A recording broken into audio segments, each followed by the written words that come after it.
అల్పపీడనం ప్రభావంతో కురుస్తున్న వర్షాలకు ఖమ్మం జిల్లాలో జనజీవనం స్తంభించిపోయింది. ఎడతెరిపి లేని వర్షానికి వాగులు వంకలు పొంగి గ్రామాలకు రాకపోకలు ఎక్కడికక్కడ నిలిచిపోయాయి. ఇక గ్రామాల్లో రోడ్డుపైకి కూడా మోకాల్లోతు వరద నీరు చేరడంతో వాహనదారులు తీవ్ర అవస్థలు పడ్డారు. ఎర్రుపాలెం మండలం నరసింహాపురంలో కూడా ద్విచక్ర వాహనంపై వాగుతాడుతో కొట్టుకుపోయారు. ఇక దీనితో చెట్టు పట్టుకుని ఉన్న వ్యక్తిని స్థానికులు మోకు సాయంతో కూడా ఒడ్డుకు చేర్చారు. ఇక గ్రామంలో వరద నీరు ఇళ్లలోకి చేరడంతో ప్రజలు అవస్థలు పడ్డారు.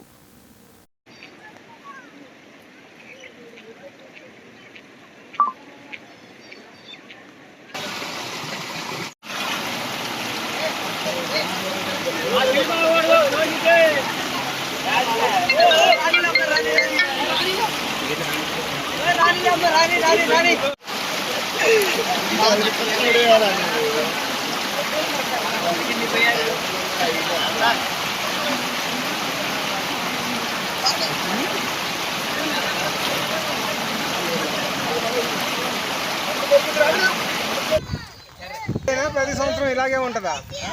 ఈ రోజైనా ప్రతి సంవత్సరం ఇలాగే ఉంటుందా? ప్రతి సంవత్సరం ఇలాగే ఉంటుంది. మరి కాదు, మరి మీ మున్సిపాలిటీ వాళ్ళు ఏం పట్టించుకోవట్లేదా? మున్సిపాలిటీ వాళ్ళు పనితీరుకి నిరసనగా కొత్తగా వచ్చిన గవర్నమెంట్ సంవత్సరం అయింది కాబట్టి దానికి నిరసనగా ఈ